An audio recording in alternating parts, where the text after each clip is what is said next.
Bueno, desde el punto de vista de la atención clínica, desde finales del siglo XIX se venía dando dos modelos en contraposición y en la década del 20 eso todavía está muy candente y de hecho esa tensión o esa disputa se va a venir a dar casi hasta la mitad del siglo XX. ¿Y cuáles fueron esos dos modelos? Había un modelo inspirado en la caridad cristiana.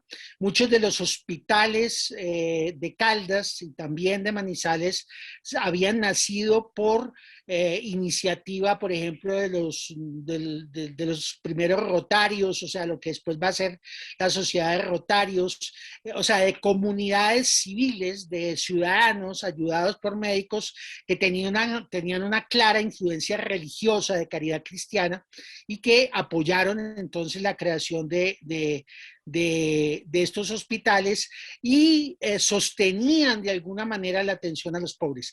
Pero también existía el otro modelo, y aquí claramente se ve también lo que fue las tensiones políticas en Colombia, y que por supuesto no se escapa de ello el eje cafetero, la Antioquia Grande, entre el llamado Partido Liberal, el Partido Conservador, porque los liberales de alguna manera eh, hablaban de un modelo donde la responsabilidad del Estado era fundamental en la asistencia sanitaria y que si bien se agradecía la labor de las sociedades civiles y religiosas, el Estado debía responder por la atención de los más pobres. Esta es una tensión muy grande que está en los años 20, pero que se va a agravar incluso en los años 30 y sobre todo llega a su punto máximo al final de los 40 y los 50.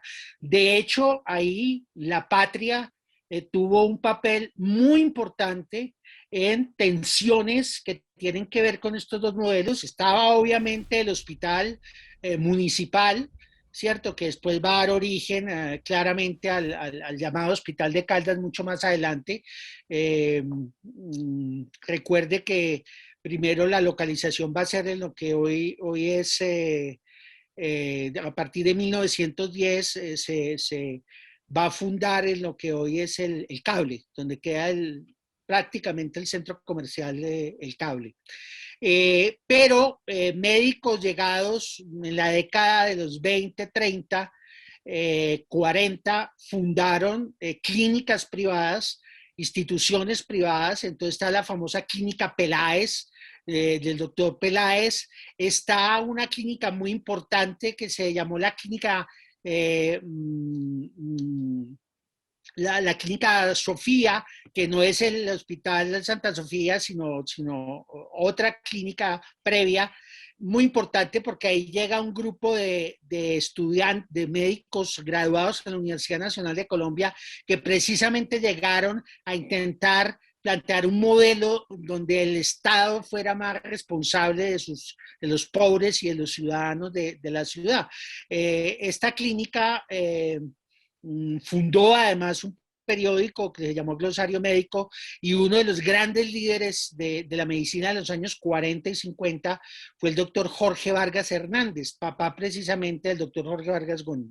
Estaba también la clínica de Roberto Restrepo, que después se fue para Bogotá y fue el primer centro como radiológico. Incluso Restrepo terminó siendo un pionero en la radioterapia de cáncer.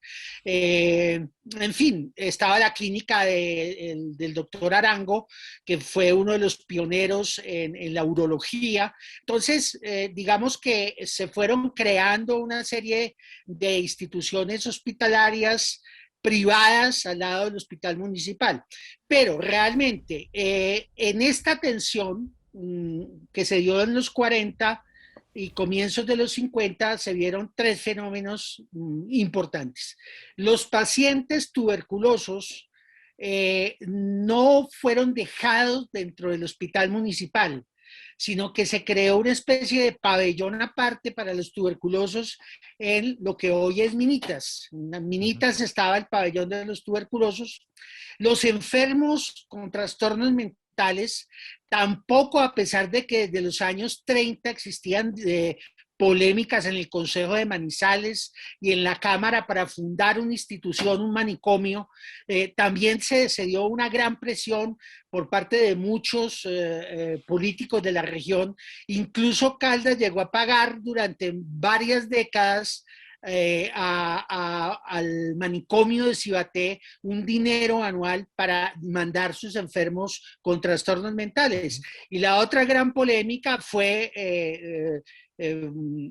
básicamente cuando un miembro de la patria, el famoso Turpin, ¿no? Era su seudónimo, en el año de 1946, más o menos en julio de 1946, publica una crónica en La Patria, además con fotos muy significativas de los tuberculosos y las tuberculosas de la ciudad prácticamente tirados en el suelo, donde la atención médica era mínima, solo iba una vez el médico al mes y no les hacía atención médica, era prácticamente un sitio de reclusión. Eso explotó socialmente, fue muy delicada la situación y esa crónica de Turpin, sin lugar a dudas, yo lo analizo en mi investigación de la historia de la medicina del eje cafetero, fue definitiva para que esas viejas normas que no se habían cumplido de crear un hospital antituberculoso se crearan.